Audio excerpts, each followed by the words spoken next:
Hello, hello, comment tu vas? Bienvenue à notre résumé de la leçon de l'école de sabbat, 7e semaine, pour ce sujet si important, le problème du mal. Donc du 8 au 14 février, cette semaine, nous allons encore une fois travailler sur ce contresens d'avoir un Dieu si bon, si amour, si puissant, et devoir affronter, subir et même mourir des conséquences du mal et du péché. Comment ça se fait qu'on puisse, sous la création d'un Dieu si puissant, subir autant de souffrances?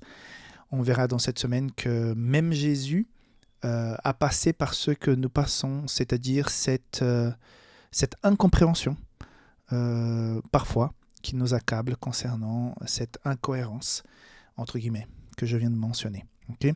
Et il sera question, et je résume en fait la leçon en une seule phrase: on ne sait pas, mais on fait confiance.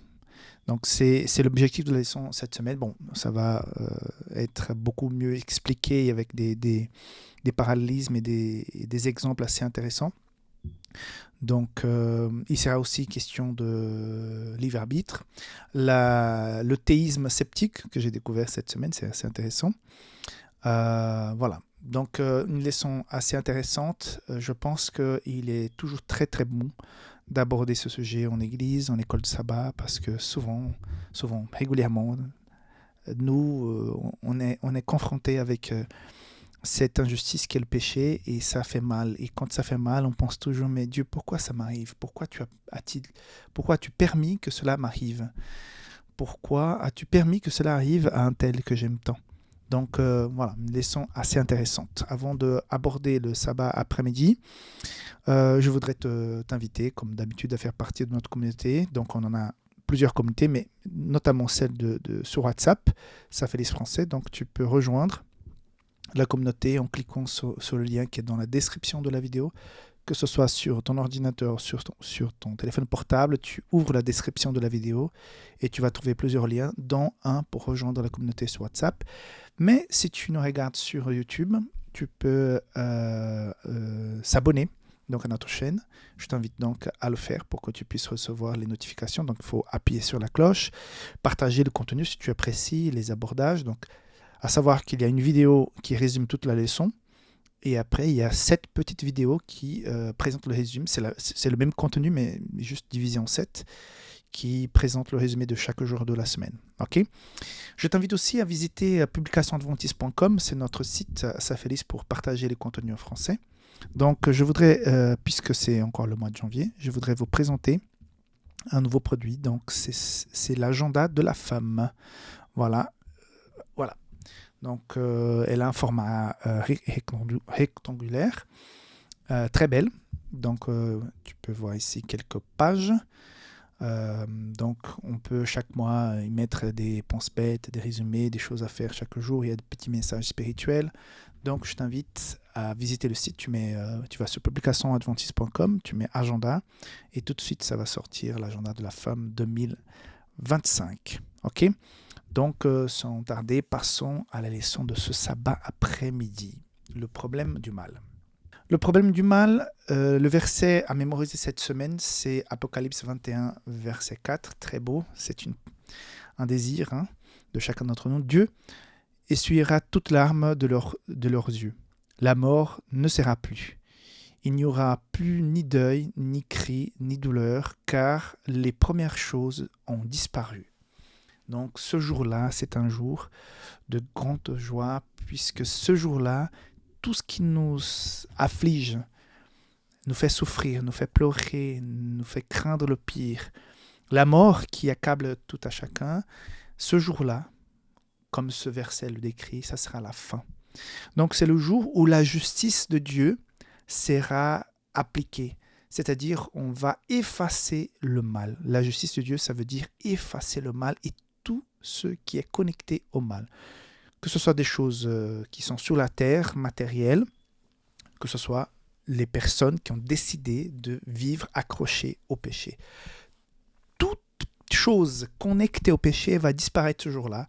Et donc, ça sera un jour de délivrance, un jour de joie. Donc, il faut toujours, je le répète, penser à l'application de la justice de Dieu, le jugement final, comme quelque chose de vraiment super incroyable parce que le mal sera complètement détruit.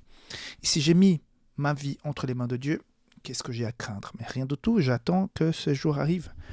Donc parfois on se dit, mais est-ce que je suis sauvé ou pas? À partir du moment que tu as fait ton choix et que tu décides chaque jour, régulièrement, de faire le bien, même si parfois tu peux glisser, si tu peux chuter, nous sommes dans cette marche vers le but. Si tu essayes de ne pas t'emporter avec le péché qui est raté la cible, donc si tu es toujours vers la cible, je suis sûr que Dieu va te donner l'assurance du salut et tu ne vas pas craindre l'arrivée de la justice, de l'application de la justice de Dieu. Donc voilà, comment concilier cette idée que Dieu est parfaitement bon et aimant et la présence du mal dans ce monde pour résoudre. Si Dieu est tout-puissant et parfaitement bon, pourquoi le mal existe-t-il et dans des telles proportions encore? Donc, ce sont les deux questions qu'on se pose le sabbat après-midi. Comment régler cette problématique entre un Dieu tout-puissant et le mal qui persiste? Nous avons étudié jusqu'à présent à plusieurs reprises. Je pense que l'auteur a voulu mettre l'accent pendant les 6 semaines, mais notamment les premières 4 semaines, à insister sur la bonté, sur l'amour, sur la profondeur de l'amour de Dieu et ce qu'il a pu faire pour chacun d'entre nous. Donc, il a voulu nous préparer à nous rappeler surtout que nous servons un Dieu qui est extrêmement bon. Mais voilà on est face à une problématique assez compliquée. Comment concilier ce message de bonté vis-à-vis du péché? Cette semaine, nous allons nous rendre compte que c'est une question extrêmement compliquée à laquelle nous n'avons pas de réponse absolue. Mais alors, qu'est-ce que la leçon veut faire cette semaine? La leçon veut nous amener à comprendre quelque chose de fondamental dans la vie chrétienne. Même si je n'ai pas la réponse, même si je ne comprends pas comment ça fonctionne, je peux sentir et je peux voir les résultats dans ma vie quand je goûte à ce Dieu merveilleux, quand j'entends ses promesses, quand je check ce qui a été prédit dans les prophéties et la réalité, je vois que ça match. Donc, j'ai des signes qui montrent que Dieu est bon, que sa parole est vraie, et tout ce que Dieu a fait, tout ce que Dieu a produit dans l'histoire montre qu'il existe, qu'il est grand, qu'il est puissant. Même si je ne comprends pas l'origine du mal et pourquoi il existe, je m'accroche à ce que Dieu est et à ce que Dieu a fait dans ma vie. C'est-à-dire, c'est une démarche de foi. Donc cette semaine, je suis prêt à marcher avec Dieu même si je ne comprends pas tout. Je ne comprends pas beaucoup de choses dans la vie et pourtant je vis bien. Par exemple, est-ce qu'on comprend comment fonctionnent tous les micro-organismes qui existent dans notre corps? Par exemple, nous avons plein de bactéries, plein de micro-organismes dans notre corps. Certains sont hyper importants, sont très très bons, positifs, d'autres moins. Je ne comprends pas tous les détails, mais je sais que mon corps fonctionne. Le cœur, par exemple. Qui fait en sorte que le cœur puisse battre?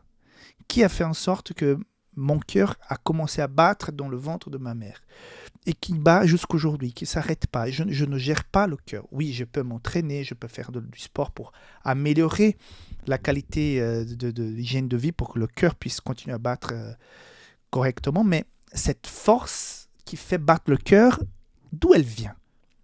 J'en sais rien. Je crois qu'elle vient de la part de Dieu. Mais comment ça fonctionne, effectivement, je n'en sais rien. Donc il y a plein de choses. L'air, par exemple. L'air, je ne le vois pas, mais je crois bien qu'il existe parce que j'en respire. Donc il y a plein de choses qu'on ne comprend pas, mais pourtant, on croit. On vit avec. Et on peut, même si on n'a pas tous les détails, être dans le bonheur, dans la joie, dans la satisfaction, dans le remerciement, parce que ces choses existent et qu'elles nous maintiennent en vie. Alors la grâce et l'amour de Dieu existent, on a ressenti. Le péché existe, on le ressent aussi. Même si je ne le comprends pas, je peux vivre avec parce que j'ai la foi qu'il y a une solution en Dieu par rapport à ce problème, même si je ne comprends pas comment concilier les deux choses? Voilà un peu notre questionnement cette semaine et nous allons continuer à développer dans la journée de dimanche. À bientôt. Bye bye. Leçon du dimanche 9 février, jusqu'à quand, Seigneur? Là, on va contraster deux personnages. Donc Job qui se pose la même question que nous nous posons aujourd'hui, mais en même temps, on va contraster ça à une question que se pose aussi Jésus dans une situation pareille. Donc Job 30, 26, je lis dans la version Parole de vie. Je comptais sur le bonheur, c'est le malheur qui est arrivé. J'attendais la lumière, c'est la nuit qui est venue. Donc Job, qui avait une très bonne relation avec Dieu, quand on lit le début du livre de Job, on comprend quel bonheur la vie de Job. Sa fidélité a rendu cet homme une bénédiction. Il était très riche, il avait une famille bénie, et tout à coup, tout se transforme, il est touché par le mal. Et là, il se dit, mais voilà, j'attendais tellement de bonnes choses, et finalement, c'est le malheur qui m'arrive. Donc, on peut dire que l'histoire et les questions de Job sont aussi les nôtres, parce que on vit des moments de bonheur dans la vie, de joie, mais souvent, nous sommes confrontés à cette souffrance. La leçon d'aujourd'hui pose plusieurs questions. Où est Dieu quand le mal frappe? Pourquoi Dieu nous semble-t-il parfois loin de nous et même caché de nous? Pourquoi les justes souffrent-ils autant? Donc plein de questions qui nous rôdent. Par contre, la leçon nous propose aussi, et parfois on oublie cette occasion, donc Matthieu 27, 46, Jésus va aussi se poser cette question. Vers 3 heures, Jésus crie, il est sur la croix, Eli, Eli, lama sabachthani. Cela veut dire, mon Dieu, pourquoi m'as-tu abandonné? Donc, Jésus, le Fils de Dieu, qui est venu nous sauver, qui avait cette connexion avec le Père, au moment où il est sur la croix, que tout le péché, le poids du péché du monde tombe sur lui, il va poser la même question que chacun d'entre nous. Dieu, pourquoi m'as-tu abandonné? Tu es mon Père, je suis en connexion avec toi, je suis venu en mission. À ce moment-là, Jésus était, entre guillemets, voilé par cette grosse couche de péché qui était venue sur lui, le péché de la terre entière. Et donc à ce moment-là, il ne voit plus la présence de Dieu. Donc là, il se pose des questions, mais je suis tout seul, le poids du péché est sur moi. Jésus était en train de payer ce salaire maudit du péché qui est la mort. Donc, si Jésus à ce moment-là, sous cette couche de souffrance, va aussi poser la même question que nous, Seigneur, pourquoi m'as-tu abandonné? Il est normal pour nous, êtres humains, que sous cette couche de péché, nous nous posions aussi la même question. Jésus a posé la question sans remettre en cause Dieu. Et plus tard, quand il va ressusciter, il comprend les résultats positifs de sa foi sont là. De la même manière, je ne comprends pas autant pourquoi le péché m'accable, pourquoi le péché t'accable. Mais je garde ma foi, je ne mets pas en doute en Dieu. Après, je vais recevoir la récompense et je vais voir les raisons. Et on aura l'éternité pour mieux comprendre l'origine du péché, comment il s'est développé, et surtout le plan de salut. Donc, la leçon d'aujourd'hui t'invite à comprendre que si Jésus lui-même, sous le péché, sous le moment où il a été le plus attaqué par le péché, quand il mourait sur la croix, n'a pas compris, alors nous aussi, on peut parfois ne pas comprendre. Mais pas pour autant, on ne va pas partir en courant en disant « Dieu n'existe pas, je ne crois plus » parce que voilà. Gardons la foi, gardons notre confiance. C'est un exercice de foi et vu l'exemple de Jésus, ça vaut la peine. Que Dieu te bénisse, que tu puisses garder cette confiance et on se voit bientôt pour la leçon du lundi. Bienvenue à notre leçon du lundi. Nous ignorons beaucoup de choses 10 février. Nous continuons sur la lancée de ces questionnements cette semaine concernant l'existence du mal, du péché, de la souffrance. Hier, nous avons parlé de ce parallèle entre notre ignorance et même celle de Jésus quand il était sur la croix. Nous allons, entre guillemets, remettre une couche avec l'exemple de Job. Et c'est très intéressant, le chapitre 38 de Job, une fois qu'il entend, qu'il écoute et qu'il a énormément souffert, Dieu va finalement lui répondre tous ces questionnements. Pourquoi ça m'arrive? Comme nous avons lu hier. Donc Job 38, je vais lire que les premiers 4 versets, puisque c'est assez intéressant, mais je t'invite à lire tout le chapitre après. Donc finalement, Job parle beaucoup et finalement Dieu répond. Chapitre 38, verset 1. Version Parole de vie. Alors, du milieu de la tempête, le Seigneur a répondu à Job. Il lui a dit, « Toi qui rends mes projets obscurs en parlant comme un ignorant, qui es-tu » Donc, Dieu dit, « Qui es-tu comparé à moi? Tu es un être humain. Attends, prends-toi vraiment, reste-toi à ton niveau, quelque part. Hein. » Il complète, verset 3, « Prépare-toi, sois un homme. » J'ai beaucoup apprécié. Hein. Sois un homme. Genre, sois prêt. Tu vas entendre maintenant.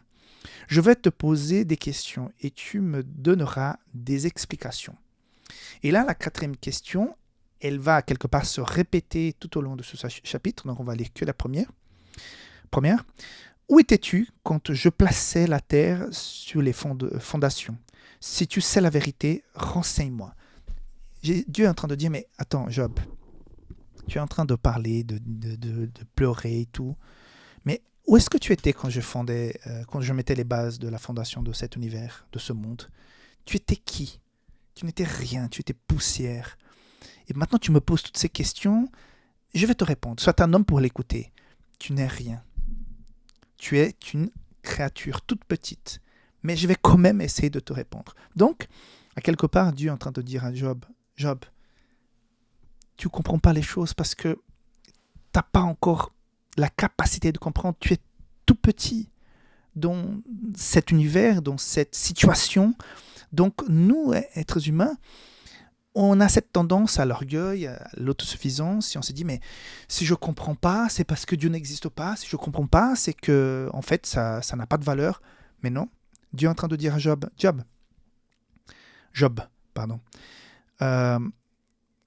reste à ton niveau. Je sais que tu ne comprends pas, mais reste à ton niveau. Un jour, tu vas comprendre. Je suis le Dieu créateur de toutes choses. La leçon dit quelque chose de très intéressant. Le fait que nous ne connaissions pas toutes les réponses à nos questions ne signifie pas qu'il n'y a pas de réponse bonne ou que rien ne sera résolu. Dis cela, ayant confiance en la bonté de Dieu qui nous a été révélée nous a révélé de tant de manières. C'est-à-dire, la bonté de Dieu devrait nous suffire parce que ce n'est pas parce que nous n'avons pas de réponse que les réponses n'existent pas. On va un jour les entendre, les avoir, mais pour l'instant, gardons le cap sur les bontés de Dieu. Je ne comprends pas tout, mais je vois que Dieu est bon envers moi. Ça me suffit, je serai patient et je ne vais pas crier et clamer que Dieu, tu n'as pas donné des informations suffisantes, je ne peux pas te croire ou te suivre. Dieu dit à Job, Job, tu étais où, Job, quand j'ai créé le monde? Reste à ton niveau, bientôt tu seras. La même chose pour chacun d'entre nous. Restons calmes, confiants, même si on ne comprend pas tout, gardons notre foi parce qu'un jour on reverra, comme le verset mémorisé nous propose, on verra, ce salut.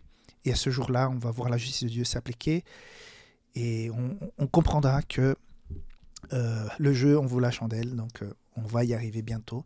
Soyons confiants, soyons patients. Dieu, Jésus revient bientôt. Dieu te garde, on se voit bientôt pour la leçon du mardi.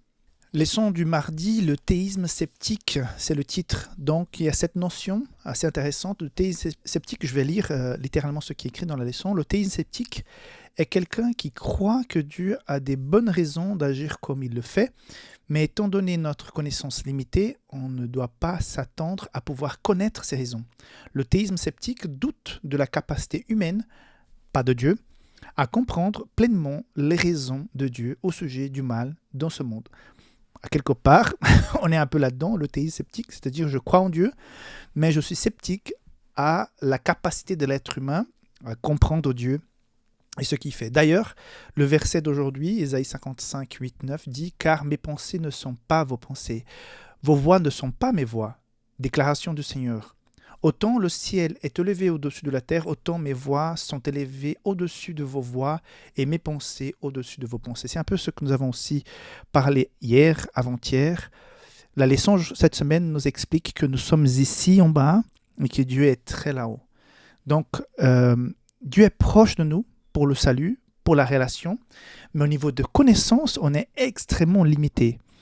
Nous sommes des créatures contaminées par le péché, nous vivons très peu de temps. Nos capacités à réfléchir sont extrêmement limitées comparées à celles de Dieu, des créatures célestes. Donc, c'est difficile pour nous de comprendre ce qui se passe, notamment pourquoi il y a cette cohabitation entre le péché et le Dieu bon créateur. Le psaume 73, qui est aussi présenté dans la leçon aujourd'hui, nous donne une piste assez intéressante, parce que dans le verset 17, donc psaume 74, 74, verset 17, jusqu'à ce que j'eus pénétré dans le sanctuaire de Dieu et que j'ai eu pris garde au sort final des méchants. Donc, le Asaph, qui est le psalmiste, dit que quand il est rentré dans le sanctuaire, il a commencé à comprendre les choses. Effectivement, quand nous comprenons comment fonctionne le sanctuaire, nous constatons que l'homme rentre entaché par le péché, il sort purifié grâce à l'intervention de Jésus. Et quand on étudie l'ensemble du fonctionnement du sanctuaire, nous avons aussi ce jour du Yom Kippour, le jour de la purification, quand le péché sort du sanctuaire, est mis sur la tête de ce bouc émissaire qui part dans le désert. Et là, on comprend que le mal existe, il y a une solution au mal qui est le sacrifice. Ce mal est d'une certaine manière emmagasiné dans le sanctuaire jusqu'au jour où il sera transféré sur la tête des réels coupables, le péché et tous ceux qui sont connectés au péché, comme je le répète depuis le début de cette leçon. Donc, si je comprends le sanctuaire, je vois que, oui, nous sommes encore dans cette transition, dans ce transfert entre le pécheur et le sanctuaire, mais un jour, le Yom Kippour va arriver, le jour du retour de Jésus, où la justice sera appliquée. Donc, d'ici là, je ne comprends pas tout, mais je sais comment ça fonctionne en grande ligne. Et je sais que le mal sera réglé. D'ici là, je vais souffrir avec. Même si je suis un bon chrétien, si je suis convaincu, je peux en souffrir les conséquences. Mais je sais qu'à la fin des fins, si je suis avec le Seigneur, j'aurai ma vie restaurée et je serai vraiment pour toujours à côté du Seigneur pour la vie, la vraie vie, la vie éternelle. Il est dit aussi sur ce psaume, j'étais stupide et sans intelligence, j'étais à ton égard comme les bêtes. Cependant, je suis toujours avec toi, tu m'as saisi la main droite, tu me conduiras pour ton conseil, puis tu me recevras dans ta gloire. Voilà. Donc Dieu, dans notre ignorance, nous saisit la main, il nous conduit jusqu'à la gloire. Donc sois patient, saisis la main et tu verras un jour que cette foi paye. Croire en Dieu paye. Que Dieu puisse te garder dans la foi, que Dieu puisse te donner cette assurance, malgré le manque de compréhension totale et complète dans les moindres détails du mal, du péché, du fonctionnement de tout ça. Mais par ce qu'il fait pour nous, en nous, je peux faire confiance. Que Dieu te bénisse et on se voit bientôt pour la leçon du mercredi. Bye bye. Leçon du mercredi, la défense par le libre arbitre. C'est intéressant l'argument de la leçon d'aujourd'hui concernant une réponse possible à l'existence du mal. C'est la défense par le libre arbitre. Donc je lis un petit peu la leçon qui dit ceci. C'est l'idée que le mal est la conséquence d'un mauvais usage du libre arbitre des créatures de Dieu. Ce n'est donc pas Dieu qui est à blâmer pour le mal, car le mal est la conséquence de notre mauvais usage d'un libre arbitre que Dieu nous a donné pour des bonnes raisons. Quelles sont les bonnes raisons que Dieu a pu mettre en place pour que nous subissions aujourd'hui le mal à cause de nous-mêmes, entre guillemets, puisque nous avons utilisé le libre arbitre à mauvais escient et automatiquement le péché a contaminé la terre. La propre leçon va dire en bas, sans le libre arbitre, nous ne serions pas humains. Nous serions davantage comme des machines ou des robots sans cervelle. C'est ça qui se passe dans Genèse 2, 26, 2, 16 et 17. Le Seigneur Dieu donne cet ordre à l'homme. Tu peux manger le fruit de tous les arbres du jardin, mais tu ne dois pas manger les fruits de l'arbre qui fait connaître ce qui est bien ou mal. Ou, oui, le jour où tu en mangeras, tu mourras, c'est sûr. C'est un peu obscur la pièce où je suis. J'ai de la peine à lire les petites lignes. Donc, là, dans ces versets, on est en train de dire que Dieu a mis cette fonctionnalité du libre arbitre depuis le départ pour que nous puissions sentir l'amour et la vie en vrai. C'est-à-dire que si nous étions en péché d'être infidèles à Dieu, nous ne serions pas libres comme nous sommes aujourd'hui. Nous serions des robots. Quand nous achetons une machine, elle est préprogrammée à fonctionner de telle manière avec les chips et les circuits. Et donc, on attend à chaque fois, quand on appuie les boutons, quand on fait des commandes, qu'elle puisse agir comme elle a été programmée. Donc, ce n'est pas un être humain, c'est une machine préparée par l'homme pour nous rendre service. C'est un objet. Après, au bout de quelques temps, cet objet devient désuet, ne fonctionne pas très bien, on le jette à la poubelle, plus jamais on en entend parler, on va acheter un autre. Si nous étions des robots, nous serions quoi?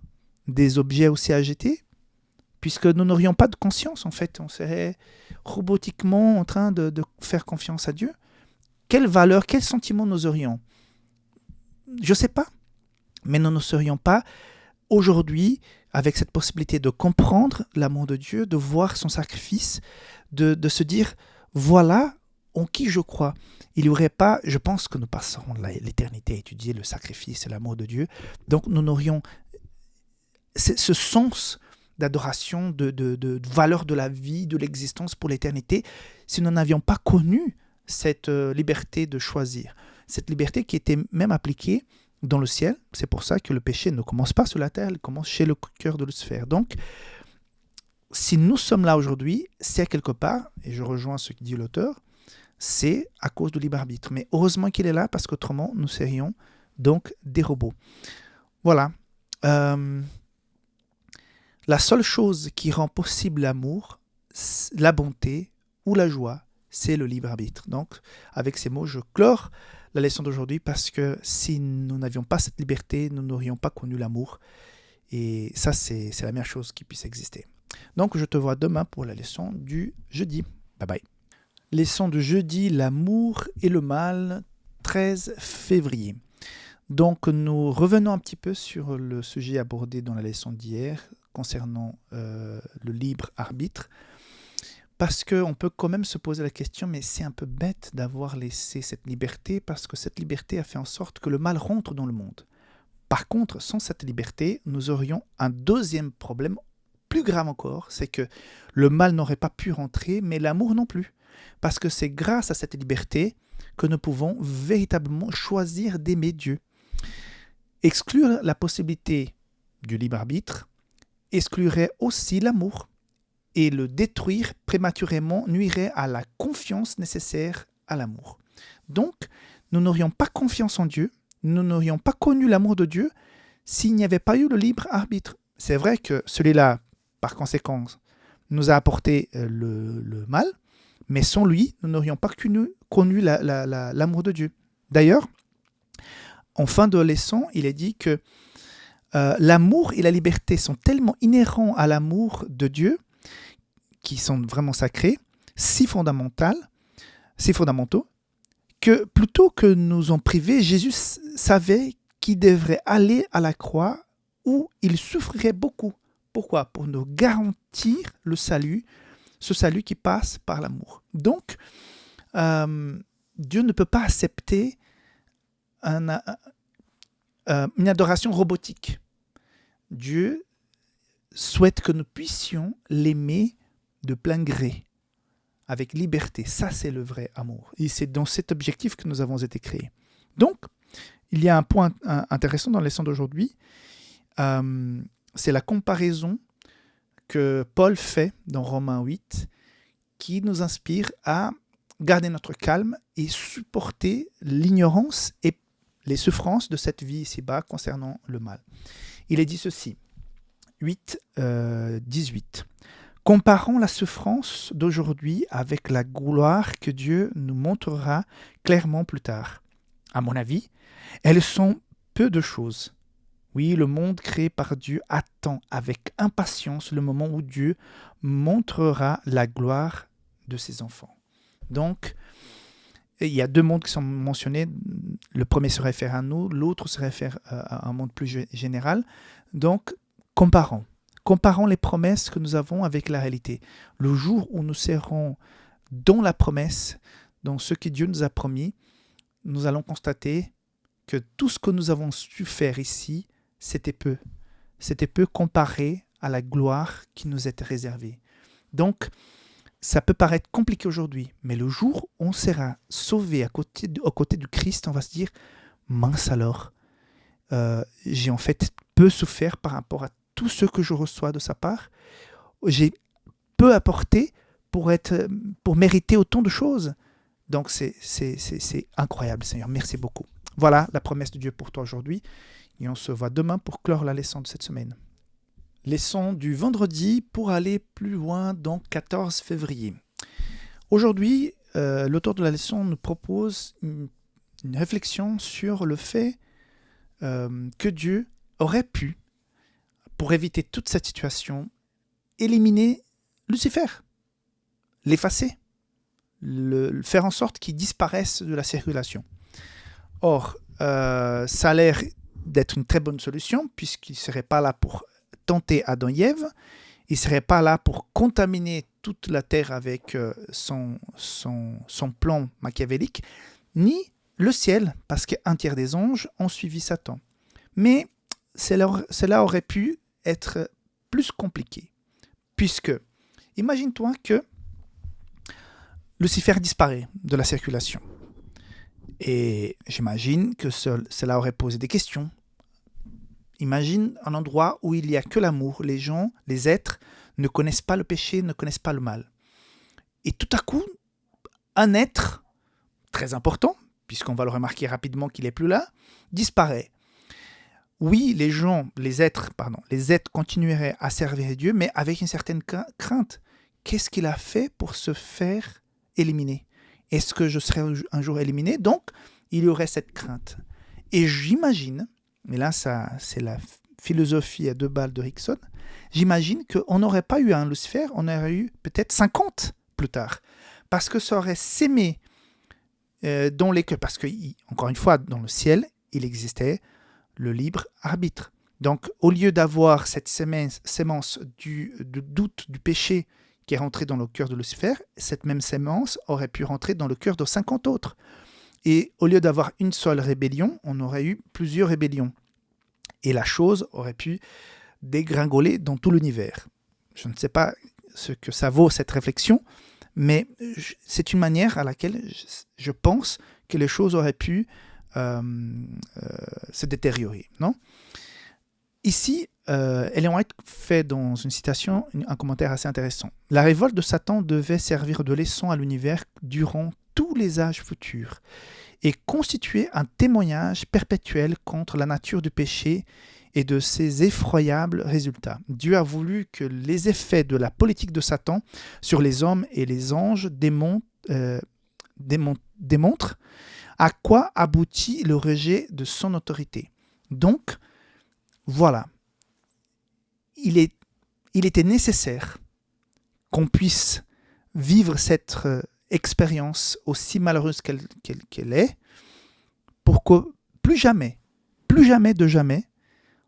on n'ait dans le ciel aucun doute concernant le caractère et l'adoration de Dieu. Nous, les sauvés qui ayons vécu sur terre le péché, nous, on sera convaincus 1000%. Mais les êtres humains, les êtres célestes qui n'ont jamais vécu dans une situation pécheresse comme la nôtre, eux aussi ont cette conviction désormais que le mal ne veut pas la peine et il ne va plus jamais ressurgir. C'est vrai que Jésus sera pour toujours entaché par le péché, mais en même temps, cette laideur de Jésus va garantir que cette souffrance n'aura plus jamais lieu d'être. Voilà ce qui me rassure, chacun d'entre nous. Donc ça vaut la peine de croire que même si nous ne comprenons pas tout, nous avons suffisamment d'informations pour nous donner cette envie de croire et de rester fidèle au Seigneur jusqu'au bout. Que Dieu te garde. Je te souhaite un très bon sabbat en famille, à l'église, que tu puisses avoir tes moments de communion avec le Seigneur. J'espère que tu sois en train de faire ton année biblique, que tu puisses avoir du temps pour la parole de Dieu et que tu sois actif dans le partage de la parole, dans la bonté, dans l'amour vis-à-vis des amis, des voisins, des gens qui sont dans le besoin et même vers les ennemis. Voilà. Que Dieu nous aide et que nous puissions avoir donc un très bon sabbat. Bye bye.